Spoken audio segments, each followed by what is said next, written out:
இப்போல்லாம் வந்து ஒருத்தருடைய அறிவு வந்து பலருக்கும் பயன்படுதுல்ல. அ ஒரு சிந்தனை வந்து பலருக்கும் பயன்படுதுல்ல. ஒருவருடைய உழைப்பு இந்த உலகத்துக்கே பயன்படுது. அதான் இந்த காலம். இப்போ அந்த காலத்தில பார்த்தீங்கன்னா, ஒருத்தர் அந்த காலத்துலேயும் சிந்தனையாளர்களே இருந்தாங்க. உலகம் முழுக்கவே இருந்திருப்பாங்க. ஆனா, அவங்களுடைய சிந்தனை அவங்களுக்கு அத யார்கிட்ட தெரிவிச்சிருப்பாங்க, பேசியிருப்பாங்க. அந்த காலத்தில மீடியாலாம் கிடையாது, பத்திரிக்கை கிடையாது. இப்போ தெரிஞ்சவங்ககிட்ட பேசி தனது அறிவை வந்து வெளிப்படுத்தியிருப்பாங்க. பேசுவதற்காக அவருடைய அறிவு வந்து அவங்களுக்கு தெரிஞ்சவங்களுக்கு தான் போய் பயன்பட்டுருக்கும். ஆனால் இன்றைக்கி ஒருத்தருடைய அறிவு, திறமை எல்லாமே பார்த்திங்கன்னா அந்த உலகத்துக்கே பயன்படுகிற அளவுக்கு, உலகம் முழுக்க பயன்படுற அளவுக்கு இன்றைய காலகட்டம் இருக்குது. அப்போ ஒரு அறிவு என்பது அந்த காலத்தில் கொஞ்சம் பேருக்கு பயன்பட்டுச்சு. இன்றைக்கி உலகம் முழுக்க அது பயன்பட்டு கொண்டு இருக்கிறதா அப்படின்னா, அப்போ அந்த காலத்தை அப்போ நீங்கள் வந்து உண்மையிலே ஒரு அறிவு என்பது அது ஒட்டுமொத்த மனிதர்களுக்கும் போய் பயன்படும். எந்த காலத்துலேயுமே கற்காலத்தில் கூட ஒருவருடைய சிந்தனை என்பது இந்த உலகம் முழுக்கவே பயன்படும். உலகத்தில் உள்ள அனைத்து மனிதர்களுக்குமே அது போய் சேரும். அதுதான் இயற்கையோட அமைப்பே.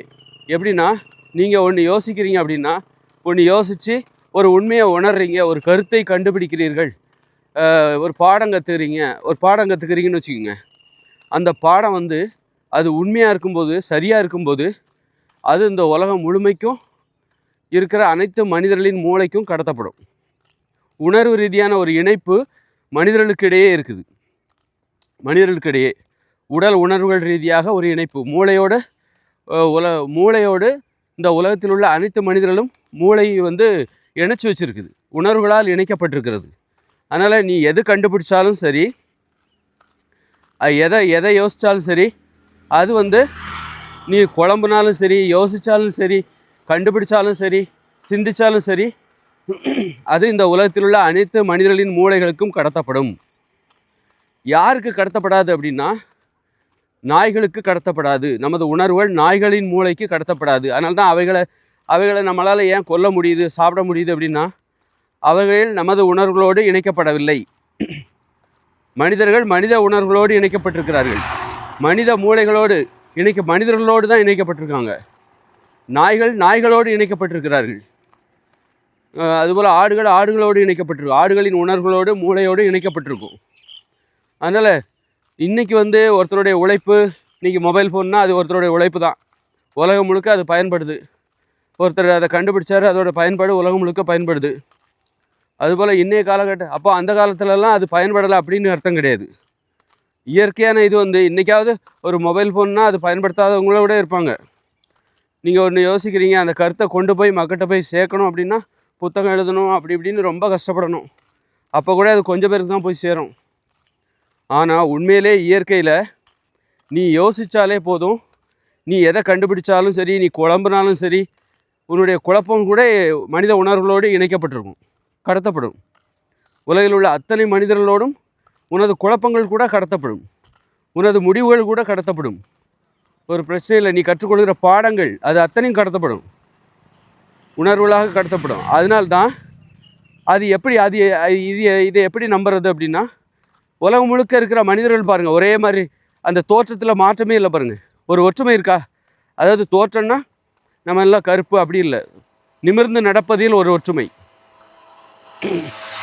நம்ம வந்து குரங்குகளாக இருந்தவர்கள் உடலில் ரோமங்களோடு குனிந்து நடந்து கொண்டு இருந்தோம். 4 கைகளையும் தரையில் ஊனி நாம் நடந்துகிட்டு இருந்தோம். ஆனால் இப்போ பாருங்கள், நாம் எப்படி நடக்கிறோம்? நிமிர்ந்து நடக்கிறோம். ஆனால் இது உலகம் முழுக்க ஒரே மாதிரி இருக்குது. இந்த மாற்றம் எப்படி ஒரே மாதிரி நடக்குது? உலகம் முழுக்க எப்படி ஒரே மாதிரி நடக்குது? அதற்கு காரணம் மனிதர்களோட இந்த உணர்வுகள் வந்து அப்டேட்டு. இப்போ ஒரு மொபைல் ஃபோன் அப்டேட் ஆகுதுல்ல, அப்டேட் ஆனால் தான் அதுக்கு தகுந்த மாதிரி ஒர்க் ஆகும்.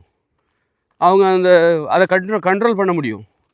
அதனால் இன்றைக்கி ஒரு ஃபோனுங்கிறது தனி ஃபோன் கிடையாது. அது ஒரு ஒட்டுமொத்தமாக ஒரு ஃபோன் தான். அது பல பிரிவுகளாக பிரிக்கப்பட்டிருக்கு. ஒரே ஃபோன் தான், ஒரே கட்டுப்பாடு தான். அந்த கட்டுப்பாட்டை அடிப்படையாக கொண்டு பல ஃபோன்களாக உங்கள் கைகளில் கொடுக்கப்பட்டிருக்கு. அது தனி ஃபோன் கிடையாது, தனி மொபைல் ஃபோன் கிடையாது. அதுபோல் மனிதர்கள் வந்து பலராக தெரியுது, ஆனால் ஒருத்தர் தான் பலராக பிரிஞ்சு வாழ்ந்துகிட்டு இருக்காங்க, தனித்தனியாக வாழ்ந்துட்டு இருக்காங்க. ஆனால் எல்லாருமே ஒரு மைய கட்டுப்பாட்டோடு இணைக்கப்பட்டிருக்கு.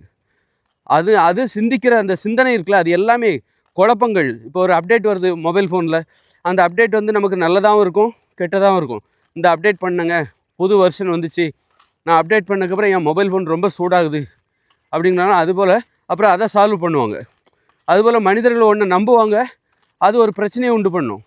இதை நான் நம்பினேன், இது சரின்னு நான் நம்பினேன், ஆனால் அது ஒரு பிரச்சனையை உண்டு பண்ணுது, அப்புறம் அதை சால்வ் பண்ணணும். அந்த மாதிரி இப்படி தான் மனிதர்களுடைய குழப்பங்கள் இருக்குல்ல, சிந்தனைகள், முடிவுகள், கருத்துகள், நம்பிக்கைகள், கற்றுக்கொண்ட பாடங்கள் அத்தனையும் உலகத்தில் உள்ள அத்தனை மனிதர்களோடும் அது இணைக்கப்பட்டிருக்கும், கடத்தப்படும்.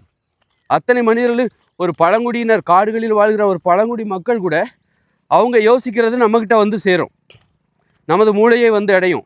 அவங்களும் யோசிப்பாங்க. யோசிக்கிறது வந்து அதை தடுக்கவே முடியாது. நான் யோசிக்க, அது நம்ம கட்டுப்பாட்டில் இல்லை. அதை யோசிக்கிறது நிறுத்தணுன்னா நீ செத்துடணும். நீ செத்தாக்கா அப்போ அந்த யோசனையை நம்மளால் நிறுத்த முடியும்.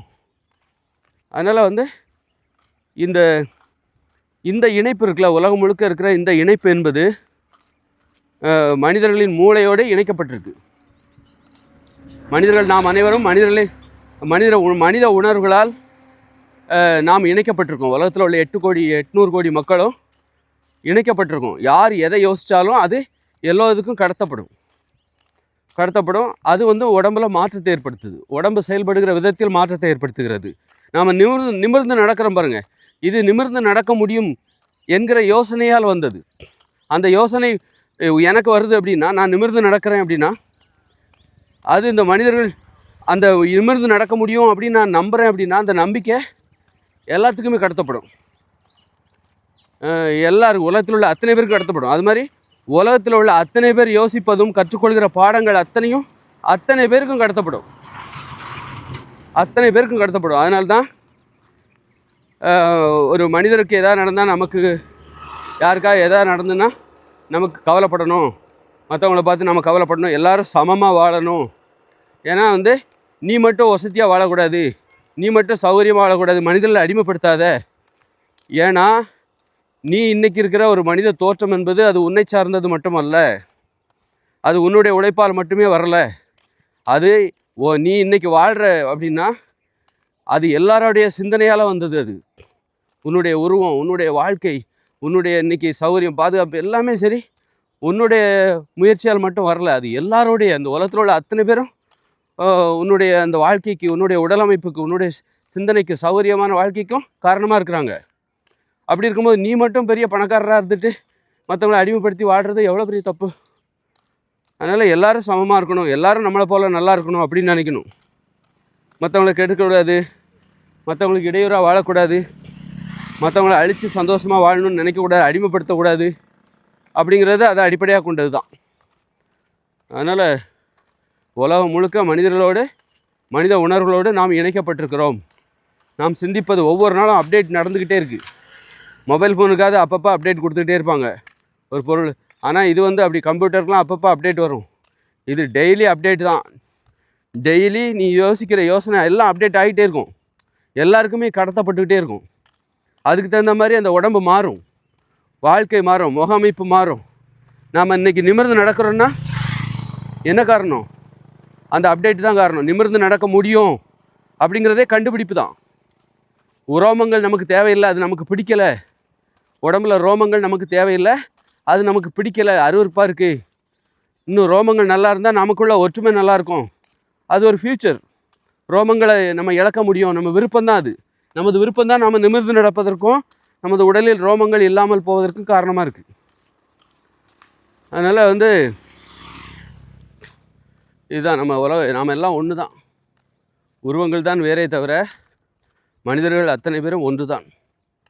உருவங்களாக வேறுபட்டு இருக்கிறோம், உணர்வுகளால் நாம் ஒன்றுபட்டு இருக்கிறோம்.